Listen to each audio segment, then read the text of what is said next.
অবশেষে শেষ হলো অপেক্ষার প্রহর। ২৭ সেপ্টেম্বর বিশ্বজুড়ে মুক্তি পেল দক্ষিণের জনপ্রিয় তারকা জুনিয়র এনটিআর অভিনীত বহুল প্রতীক্ষিত সিনেমা দেভারা।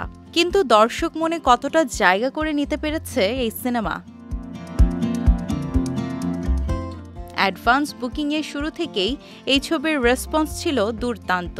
তাই তো ধারণা করা হচ্ছে বিশ্বব্যাপী প্রথম দিনে এই ছবির আয় হতে পারে ১২৫ কোটি রুপি। অ্যাডভান্স বুকিংয়ে ভারতের দেভারা আয় করেছে ৪০ কোটি রুপি, আর গ্লোবালি সেই টাকার অঙ্ক গিয়ে দাঁড়ায় ৭৫ কোটিতে। শুধু তাই নয়, ছবির বক্স অফিসের গতি যেভাবে বাড়ছে, মনে করা হচ্ছে প্রভাস দীপিকা পাডুকোন অভিনীত কালকি 2898 এর পর বিশ্বব্যাপী বক্স অফিস কালেকশনের দিক থেকে দেভারা থাকবে দ্বিতীয় স্থানে। তবে সামাজিক যোগাযোগ মাধ্যমে ছবির রিভিউ নিয়ে দেখা গেল ভিন্ন চিত্র।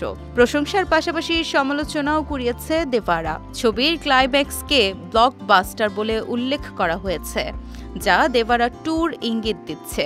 সেই সঙ্গে ছবির ব্যাকগ্রাউন্ড মিউজিক, সিনেমাটোগ্রাফি এবং জুনিয়র এনটিআর এর অভিনয়ের ইতিবাচক দিকগুলো বেশ প্রশংসিত হয়েছে। তবে ছবির গল্প নিয়ে দেখা দিয়েছে ভিন্নতা। সিনেমা প্রেমীরা বলছেন গল্পটা আরও ভালো হতে পারত। অনেকে ছবির শক্তিশালী অ্যাকশন দৃশ্যগুলো খুব পছন্দ করেছেন, ফলে এটি চমৎকার অভিজ্ঞতা বলা যেতেই পারে। সব মিলিয়ে বি গ্রেডের ছবি বলা চলে দেভারাকে বলে উল্লেখ করেছেন অনেকেই।